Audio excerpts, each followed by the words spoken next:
Hi there, and welcome to the Multiply You podcast, where we showcase top experts in their space and reveal all the secrets you need to know to multiply you.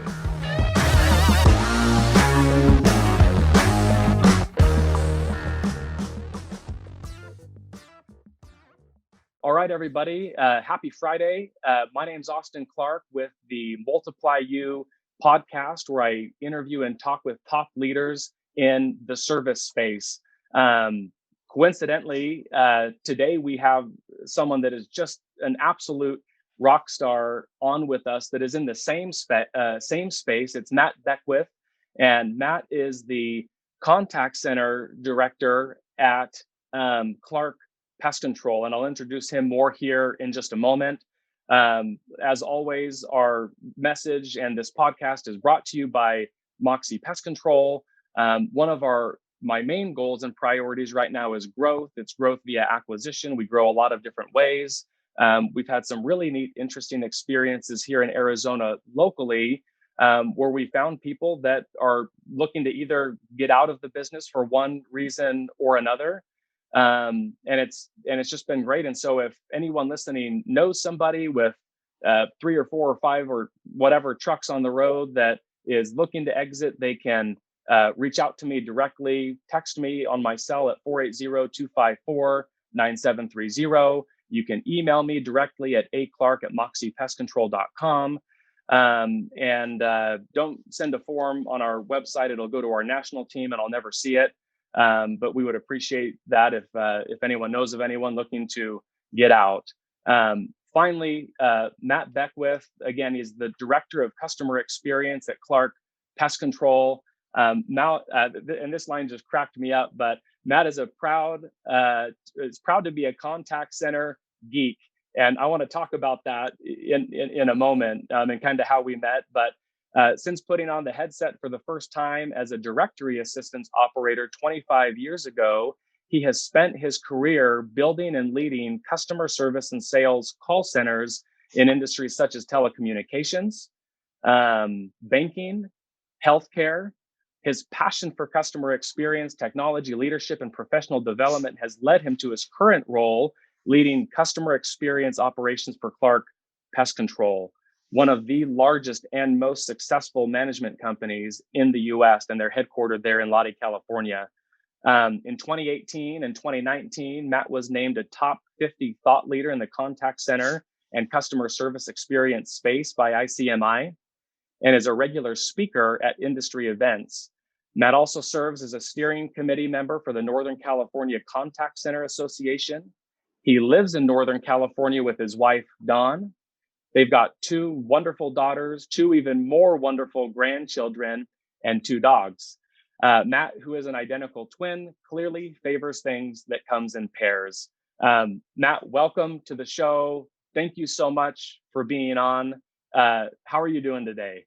I'm great, Austin. I'm super excited to be here. Great to see you again. It's been a little while, but it's super fun. It's a beautiful day in Northern California. The sun is shining, even though it's near the end of the year. It's a beautiful day, and happy to be here. Yeah, thank you so much for agreeing to be on. You know, one of the first things I wanted to share is kind of how we met. And, a few years ago, we entered, if you will, by accident, the contact center space on a very small scale. And I didn't know anything about call centers. I had never worked in one. I had never been on one. I just nothing. I knew nothing. And so I said, okay, well, how do I learn more about this? And push came to shove, and we found the ICMI demo. I'm so glad that we did. And me and an associate, we went there. And my wife, she teased me mercilessly. Still to this day, she calls it my nerd conference. And I wear that with, a proud badge. And I'm like, yeah, it is a nerd conference where nerdy people get together and do great nerdy things. And, so what? And I don't think I've shared this with you, but I didn't know what to expect because I had never been to one. And I was so excited to see that there was another pest control company there. I said, I've got to find it. And not even just that, but that you were speaking, and that you were speaking at this convention, and and so we participated in that. It was incredible. And I just thought, my goodness gracious, there is someone that I can relate to and talk to. And, my associate and I, we just learned so much while we were there the entire conference. Brad Cleveland does an incredible job of putting those on. We met some other really neat, interesting people like Nate Brown, who is just a customer service and employee experience, rock star too. And then we were able to participate in your breakout and your talk. But that was a little bit of my experience. And you've been doing that for a long time. What are some of those experiences like for you, Matt? Yeah, so I remember that because you mentioned Nate Brown, and Nate Brown is many things. The founder of the CX Accelerator, but I consider him the great connector of all people in our space, because Nate texted me. I think the first day, and he says, "Dude, I got to find you. Where are you? I got to introduce you to somebody." And that's how Nate is. And I said, "Oh, I'm over on this side of the building with some of my team." And he says, "I got a pest control guy for you." And so, as you read in my bio, and so it's interesting to hear that read back to me. But I spent most of my career in other industries, and I've only been in the pest control industry for 7 years now, and I absolutely love this industry. I always tell my banking friends, they don't know anything about serving customers until they come to this kind of industry where we're in people's homes and businesses every single day. But I've been going to these kind of events for years and speaking at these events, and I never really thought of home services before. But now when I go to any event, I'm always looking for anything that's pest control or secondarily home services or tangentially related to home services. And so it's always great to be at such a large event like that one, and actually meet another pest control person. So yeah, and I also remember that we discovered that there was a mutual fascination with Weird Al, or at least fandom with Weird Al at the same time. So it's always great to make those connections. Yeah, no, that was an interesting connection. And no, it was just really comforting to have you there and to know that. And that was just an incredible experience, and kind of the very beginning of my journey to understand a little bit more of the operations involved in an operations center or a contact center or a call center, if you will. And so just tons of really neat experience there. So in your bio, I mean, we talked a little bit about how different industries that you've been in. You've been there at Clark now for 7 years. A lot of, we talked a little bit earlier offline just about some of the purpose of this podcast and being able to contribute and provide value for kind of smaller to mid-sized type firms. I don't know that you and your role fit into either of those categories. I mean, Clark is a big player of incredible company, incredible brand that's been around for a really long time. What is maybe some of the advice, Matt, that you have, not just with your Clark experience, but your contact center experience, that might be relatable to smaller size businesses or mid-sized businesses when it comes to, I mean, gosh, just the phones and people and contact center management, KPIs. I remember you talked an okay amount about that during your presentation. You focused a lot on the employee experience. And I want to bring up employee and customer experience because there's kind of an argument out there about which one comes first or which one's more important. But what are some of the tidbits as far as it relates to contact centers or operation centers that you might be able to share to some of the listeners? Yeah, so I'll be the first to admit. I mean, I don't have to admit, it's there in my bio. I've never been a small business owner. It is not a space that I'm familiar with. My only experience in pest control is with Clark Pest Control. We were founded, by Charlie Clark in 1950, and we've grown to be one of the largest in the West Coast. We're now part of the Rollins brands. Very happy about that acquisition a couple of years ago. But I've never been in a small in a small business. Certainly never been as an owner. But I can tell you one of the things I love about the pest control industry is, and I realized this as soon as I got here, is everybody was welcoming of new ideas.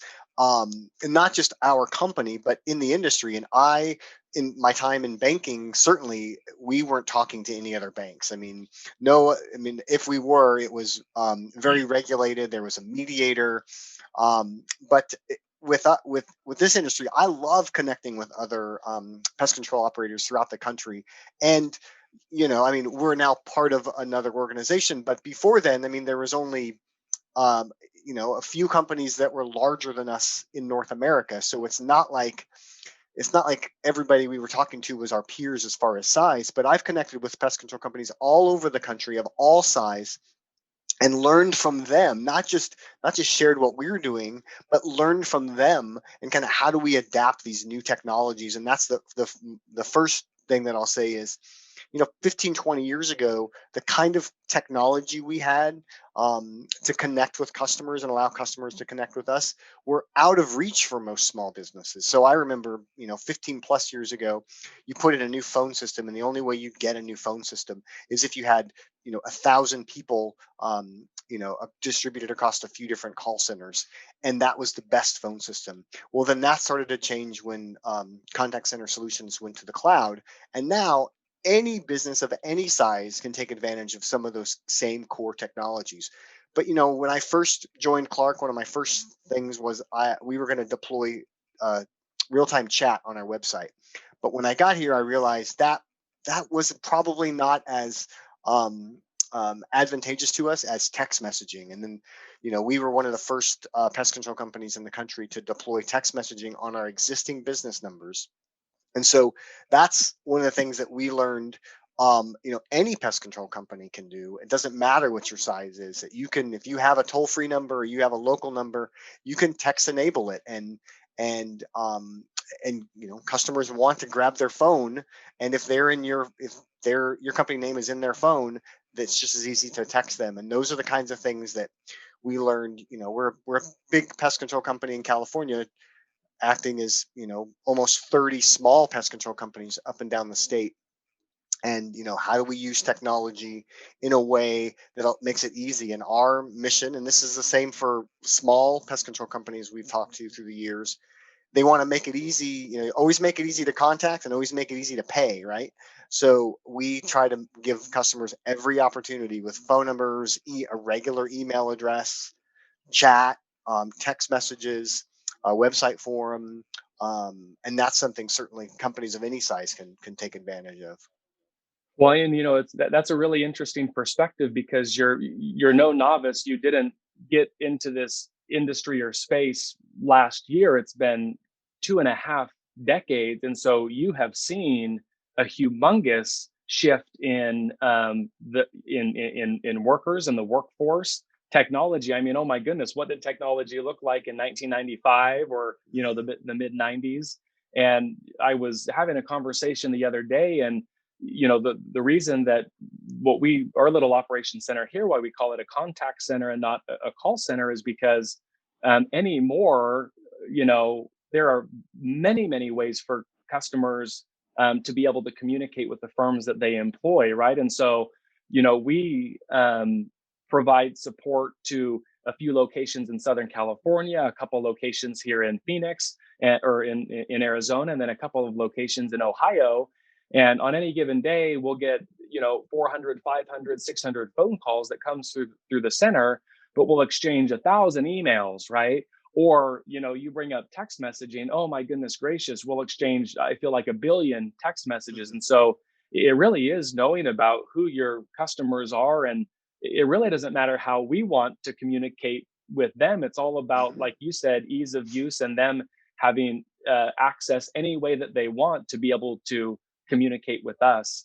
How Matt, do you navigate some of those waters? Because as far as locations go, and I remember this a few years ago from your presentation, I believe that it's a pretty decentralized model, in the sense that there, like you said earlier, you guys have multiple locations spanning California. How in your role do you align all of that labor and align all of those people when you can't be in a physical location? I mean, we're getting a lot of good practice, whether we wanted it or not, this year with the pandemic.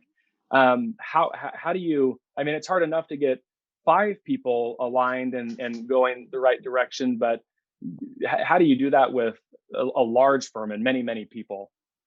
Well, the first thing is we have not centralized everything, but nor have we decentralized everything. So and I think we found the right mix in trying to do both. And you're right. We have certainly been tested this year, and we went the our corporate contact center team. They went home March 18th, and they have not been back to the office since. So Wow. that's the largest single group contact center team in the company, and we were able to quickly deploy them home, and then all of our remote offices, they also have a call center instance in them as well, and they're all able to work from home as well. And really, it's about what's your technology platform, right? So looking at a technology platform that allows you to scale and both obviously work in the office and remote. And that's key. And it's not, one of the things we've learned about remote management is it's not looking over their shoulder, right? It's it's giving, how do you provide support? And so, like, for us, like, using chat applications like Slack and Microsoft Teams are essential to being able to stay in communication and having that real-time kind of vibe. Like, if something happens in an instant, somebody's going to be able to tell a bunch of people, and it's not going to interrupt everybody's day, but they'll be able to see, oh, there's a issue going on here, or there's something we need to focus on over here. And that kind of enables us all to stay still very connected. Yeah. The other thing that I'll say is, we talked about the technology differences between years ago and today, and the biggest difference between working in banking and coming to pest control is in banking, the goal was to call deflect, so to try to stop a call from coming in. And in some regards, that's the best way to cut expenses. But certainly in pest control, we know we want the phone to ring. So we put a lot of energy and effort to try to get the phone to ring. So then how do you create, that system and process where you'll always have available resources? And does it for us, even if we've had small acquisitions through the years where we acquire a company which is maybe a few routes or so, and what they were focused on, same thing we were at a much larger company, of getting as many calls as they could get. They didn't want their phone to stop ringing. And I think that's the challenge, certainly in the home services space, is how do you balance that self-service, but don't lose the business, right? Because people still want to pick up the phone. Look, 90% of our volume is still voice calls. And Yeah. will that always be? Probably not, but voice calls are not going away. Yeah, and I couldn't agree more with you. People, again, they want to communicate the way that they want to communicate, and the phone is still an incredibly. It's just easy. It's just there, and it's built into some of our customers or the industry's muscle memory for 20 years, 30 years, 50 years, and so they pick up the phone. We lost a giant in the space a few weeks ago, Tony Hsieh of Zappos, and some of the things that you were saying, it kind of sparked in me, as far as their philosophy on the phone.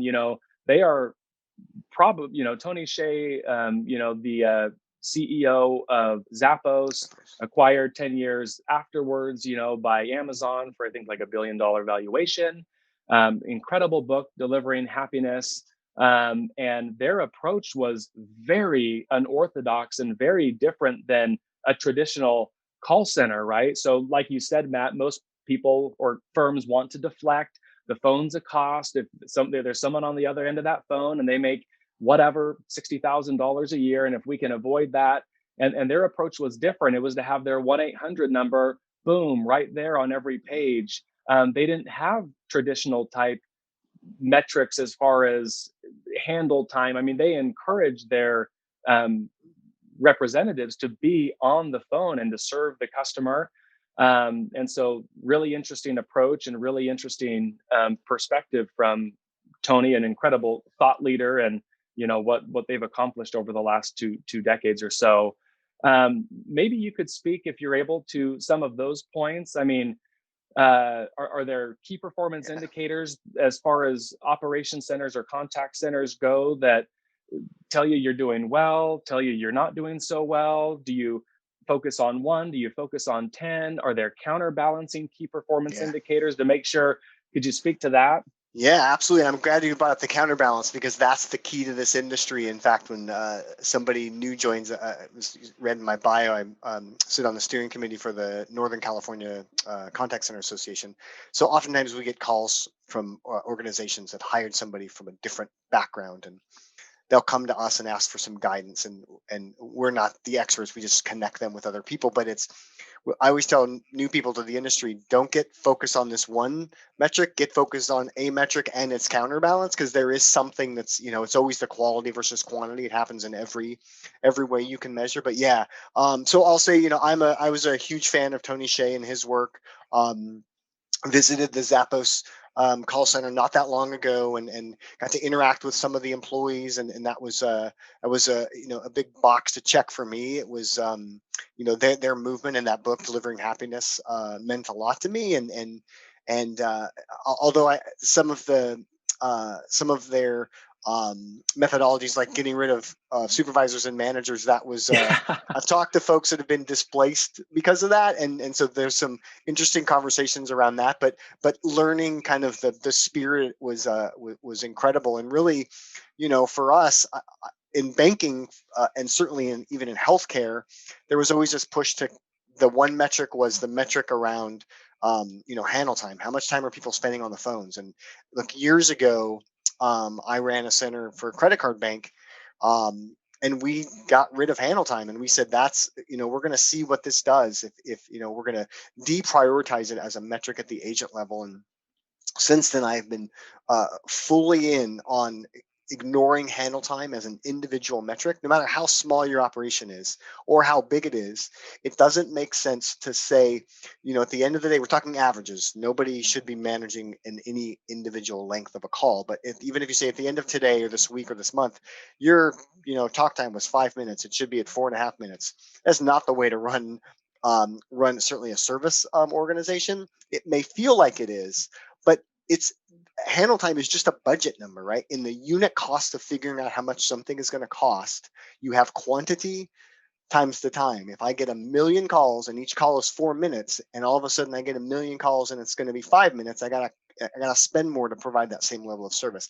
So at the program level, absolutely we care and focus on talk time, but we never, not a single person in our organization, and we have hundreds of people that take about 1,000,000 calls a year, none of them have any inkling of what their average talk time is. It's not Wow. important. It's not important. You brought up the Zappos, and Zappos, I think they even referenced this in the Delivering Happiness book. They give awards for the person that's talked to the customer the Yeah. longest. Yeah. So, we're not necessarily there, but look, it's not persons who's on the phone. It's not their job to get the person off the phone because there's another call waiting. It's that leader's responsibility to staff it appropriately. And so I don't look at handle time except for from a budget number. And really, you got to come to grips with what and this is a weird number to think about if you're not in a call center, but the one most important number is your abandonment rate. You have to figure out what percentage of customers you're going to be okay with not answering. And when I've given this presentation through the years, and it's really helpful when people aren't in the industry, call center industry, you ask them, what should be the abandonment rate? And everybody says 0. And I say, okay, how much does 0 cost you? Right? Yeah. Zero may cost you. There's this straight up line when you're graphing it out, that if you go from 1% abandonment rate to 0% abandonment rate, your costs are likely to be incalculable.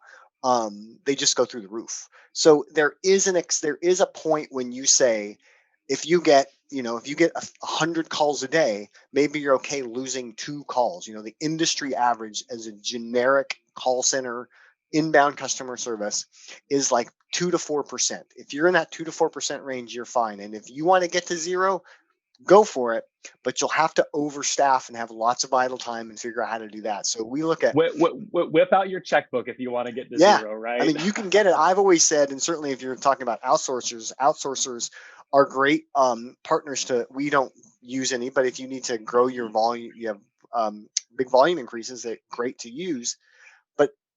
outsourcers are great. If you say, I want to hit this target, they'll get you that target. It's going to cost you and you may not get the result. Talking about counterbalance.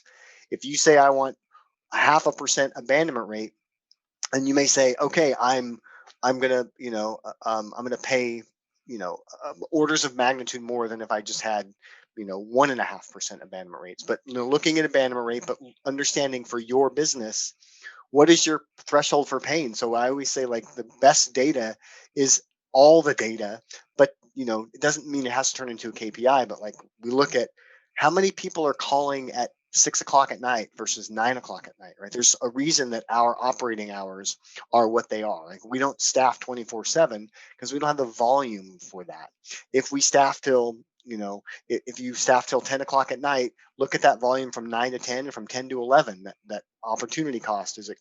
Should you have people staffing in that hour? And it's really, what does your customer want? What does your customer expect? And if you're knock on wood, it's been a while since it happened, but we had a couple of plumbing disasters in our home in the last year or so, one outside, one inside.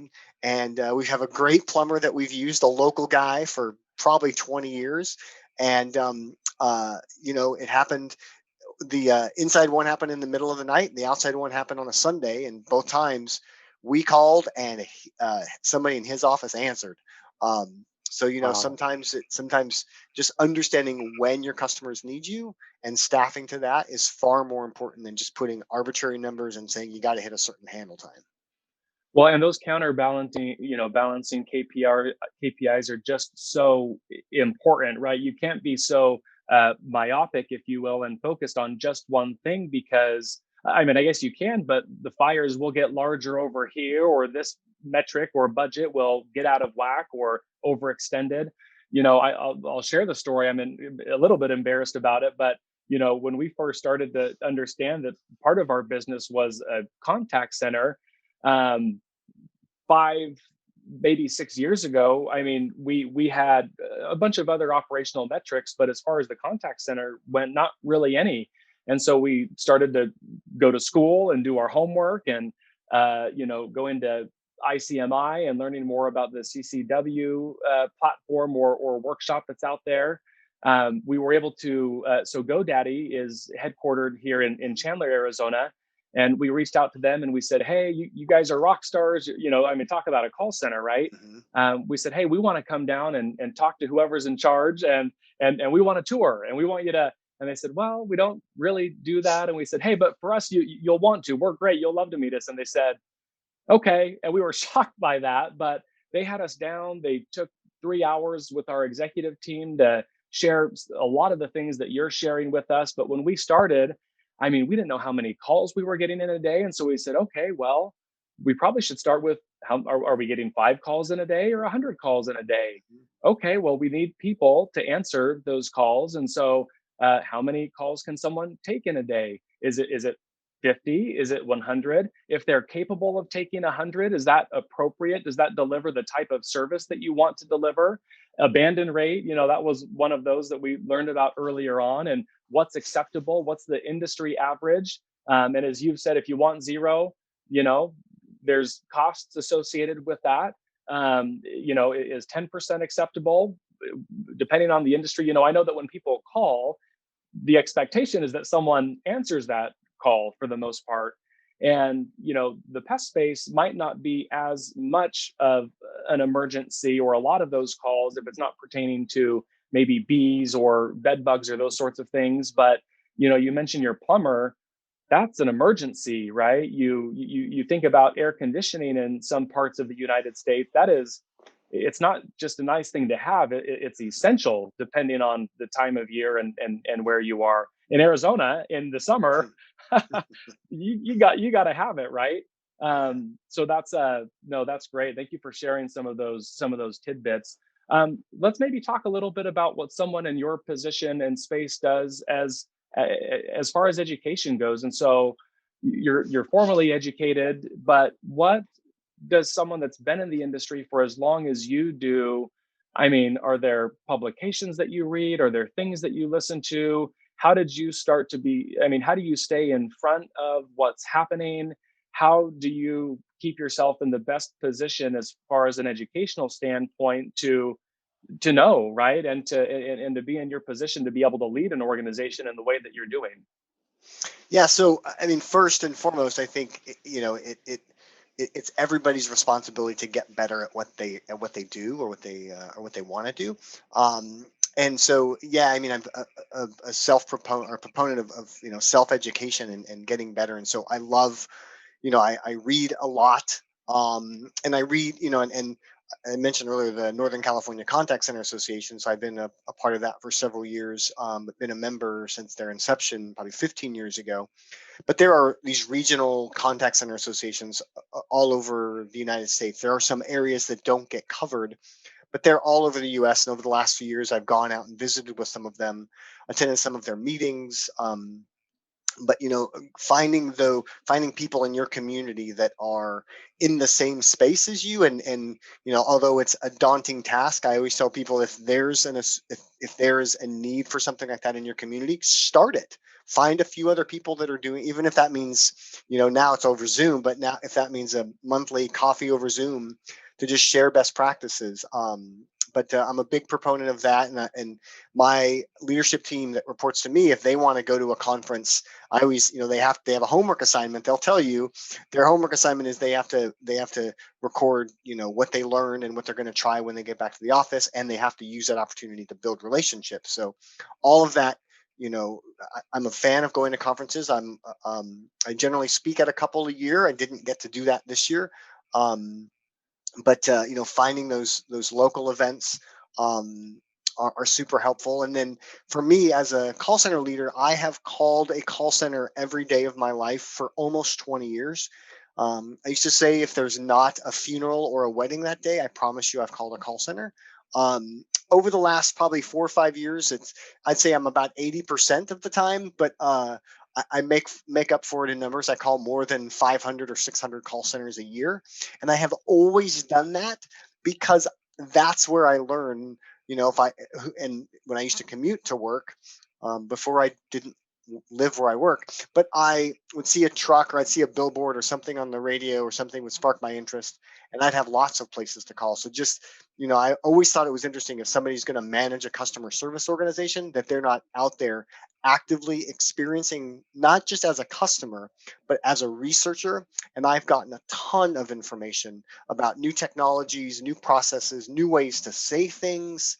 Um, and I've already called a call center today. So it's like, I literally, you call, if you're in the customer service space, call a call center every day. And I say, if you're in the pest control space, you better be calling your competitors. And if you like your competitors too much and you don't want to take up their time, go to the next state over and call companies in that area. And then last thing I'll say is, I was super fortunate about actually 15 and a half years ago. I was sitting at this very desk wondering, how do I become a better manager to my people? Like, I want to be a better manager. I want to be a better manager. And the company I worked for was a great company, but they didn't give a lot of great training. And as most people that grew up in large companies can attest, they'll train you how to do your job, but they won't train you on how to be a manager. So literally sitting at this desk, same desk I've had for years, I searched in the iTunes podcast store for manager podcasts, and I found Manager Tools, which has been life changing to me. They still do podcasts, they still do conferences all over the world. I was just on a Zoom call with them yesterday. They have probably the best how to be an effective manager podcasts and book and conferences anywhere that I have seen. My entire leadership team uses it. We use it in some of our leadership development. And being a part of that, and always the phrase, sharpening the saw, always staying on top of that stuff, and learning how to be a better manager. As long as I have a team of people, I always want to be a better manager, and finding that stuff. And like, I can't endorse Manager Tools enough. You can look for it in your favorite podcast app, or go to manager-tools.com. But they're really the and I give them credit for giving me the career that I've had, because I went out and sought that information, found it in my favorite medium, which is a podcast, and was able to listen every week and learn their practices and become an effective leader because of it.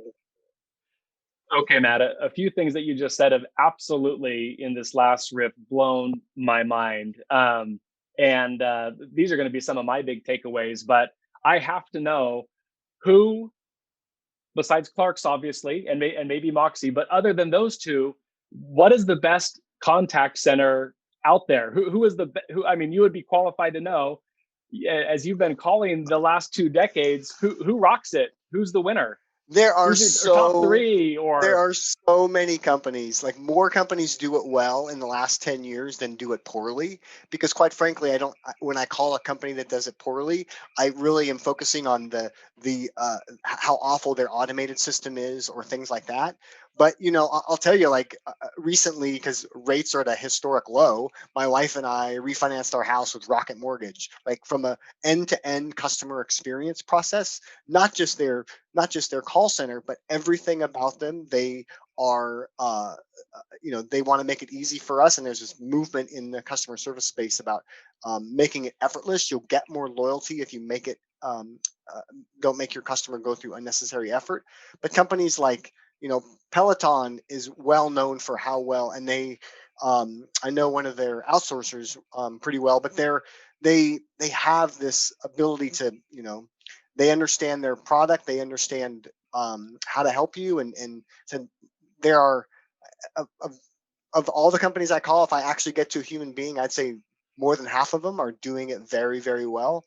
But just like I said, Rocket Mortgage, they start off with a process. You have a personal person, and they give you a phone number that you can text or call to get to them. And then if through the process you call their call center, everybody knows what's going on, that right hand, left hand thing. And I've already, taken notes about some of the stuff that we experience through them, and like, how do we apply that? How do we apply that same level of service to our customers?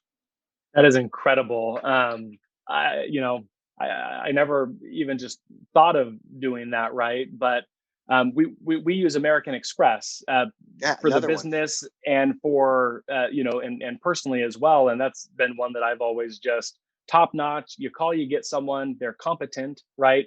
Another kind of thing in the call center thing is first call resolution, and Yeah, so that whatever the inquiry is, that it's being resolved the first time, and that there's not follow-up phone calls or whatever. People don't like that, and American Express has been great for that. The other thing, were you going to say something? no, The other thing that you said that kind of sparked something in me is just it's been incredible and also humbling for me to understand and realize that so many people out there are willing to help and willing to contribute. And for the last decade, as I've kind of been running this thing here, one of the regrets that I have, because I've been working the 60, 70, 80, whatever hour weeks to kind of get a business going. I wish that earlier on I would have reached out, not just to people and competitors in my space locally and nationally, but connecting with people in similar industries to be able to say, hey, we're having this billing issue, or we're having this phone thing, or we're having this technological thing. Do you have any advice, or what do you do? And so as I've been looking to correct that, it's been so, and you've been a part of that, Matt, right? It's been so, I mean, here we are, to competitors, if you will, but just so many people being willing to say, hey, that product's not so great for that. You might consider that product. Or, hey, I know that you really love that piece of technology, and we loved it too, but we made a switch, and here's why. And maybe it fits for what your goals are, maybe it doesn't, but this has been our experience. And so, the idea that just so many people are interested to contribute and provide value, and whatever it might be, it's a really super neat thing. So, okay, I want to have there's so much more to talk about, but I want to be respectful of your time. I want to have one final maybe argument, constructive argument about customer experience and employee experience, and just your thoughts about that. As you read more about it or see more about it, it's kind of the chicken and the egg. Do you take care of Is the customer the most important person in the company? Is the employee the most important person in the company because they take care of the customer? What are some of your thoughts around customer experience and employee experience? Yeah, well, I will tell you, there should be no argument. The answer is both. Uh, and I'm in California, and I don't know if this marketing campaign made it outside of California, but years ago we used to have this marketing campaign for the California dairy processors, which was "Happy cows come from California."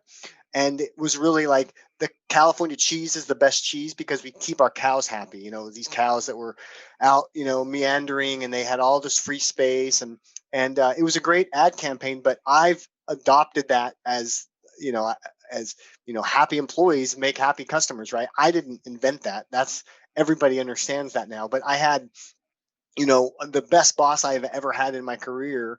Um, I had for a number of years John Green, and he is he if I wouldn't have gone to work for him when I went to work for him, I wouldn't be where I am today. And he's an executive in the payments and risk space. And I worked for him in a credit card company, and he was the one that really drilled into me, like, if this is about your employees, it is about your employees first. Yes, it's also about your customers first. And you can say it's the chicken or the egg, but it is absolutely both, right? If you say that your customers, we are all businesses, and in our space, we are all for-profit businesses in a capitalist system, we should proudly say we serve the purpose of adding value to our shareholders. That is the reason why businesses exist. Um, so if that's the case, the way that you do that is you treat customers better. And the way that you do that is to treat employees better. And by giving them a seat at the table, asking for their input, treating them like humans. One of the things we learned during this pandemic, when we sent our entire staff to work from home, that we have to give them the freedom to take more breaks. We have to understand that we've invaded their home, and they may not have a private office at home where they can take calls. But if you only go after one of those, or you try to put one before the other, you will fail. I found organizations that I've been a part of, or even companies that I've interviewed with in the past, that it was clear that they were one versus the other. It's got to be equal. It's and I always get the quote wrong, but it's the Yogi Berraism that baseball is 90% mental and 90% physical. That's what that reminds me of.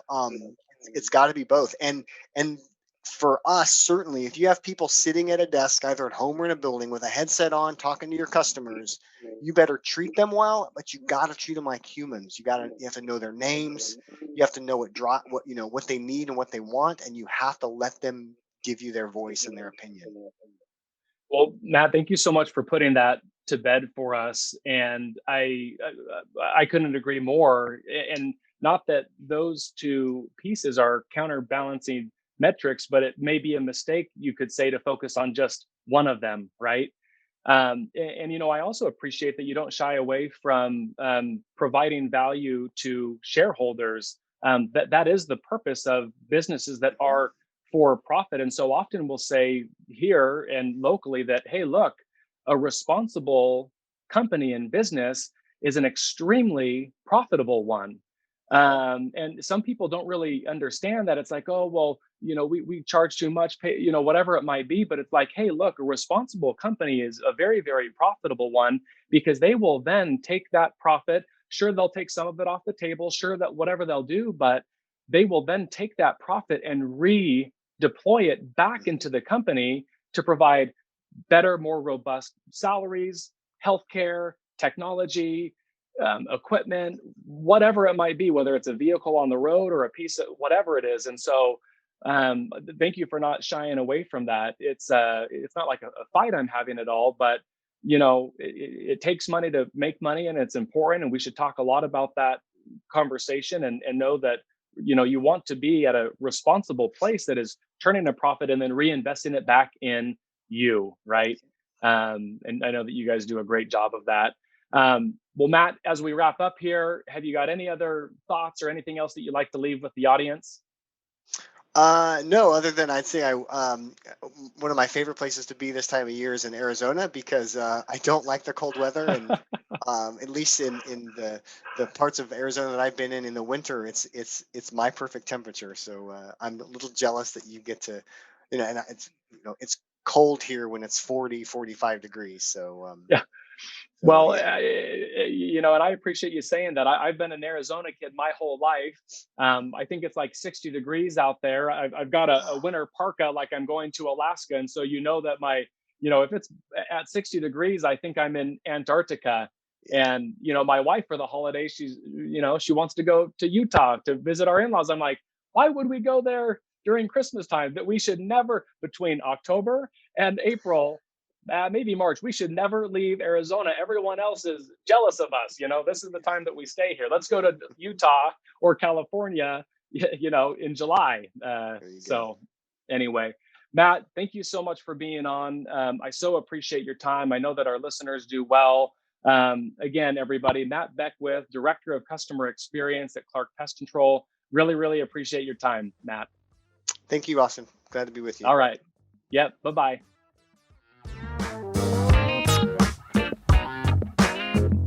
Thank you for listening to the Multiply You podcast. You'll see us again soon when you subscribe for future episodes.